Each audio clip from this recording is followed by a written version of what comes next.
Hey Glenn, it's great to meet you. I'm Perry. I understand you've been dealing with some challenges with your anxiety when it comes to walking in crowded places, and how scared you feel, and how not only that it affects your anxiety, but the anxiety of those around you, like your family.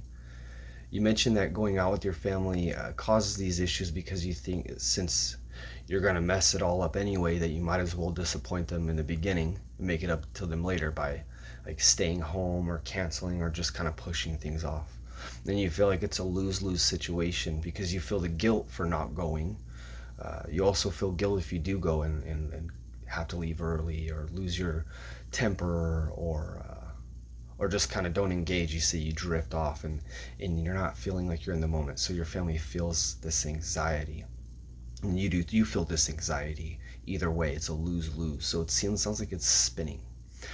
So today I'd like to go, as long as you're comfortable with it, and explore some of the thoughts and feelings you experience when you're about to be asked to go out in public. When we can identify a few of these thoughts and feelings, we can explore some events that have happened when we go out in public that makes you feel vulnerable, right? So what are these situations that you're standing in, and how does it make you feel in the moment, right? What are these thoughts going through your mind? And fear, whether it's rational or not, can be overwhelming and create some kind of panic. And we tend to overlook why we're fearful because we're trying to essentially survive or get through the moment. Looking through these underlying reasons why we're afraid to go out in public, why are crowds so scary, and how long it takes us to get through the line is important. Sometimes it's because things that have happened or we have encountered in the past that are unlikely to take place in our everyday lives have created or kind of forced us to create ways to survive these situations, like these activating events. And sometimes when we use these tools when they're not needed, it can create unneeded and undue stress. Um, Sometimes, our mind has found a way to survive those situations, and having a panic attack when you're checking out at the grocery line isn't exactly utilizing a tool, right?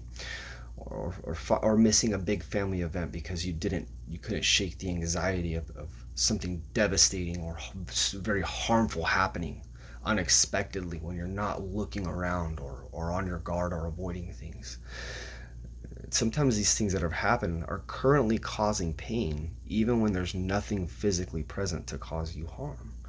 So finding the difference between situations in which you're allowed to feel safe and enjoy new experiences, and which ones are actually harmful and can grant immense amount of uh, pain are two different situations. And maybe the likelihood of being able to explore emotional freedom that you deserve and are capable of feeling are more likely to occur than some of these things that we're fearing, these core beliefs. It's not safe.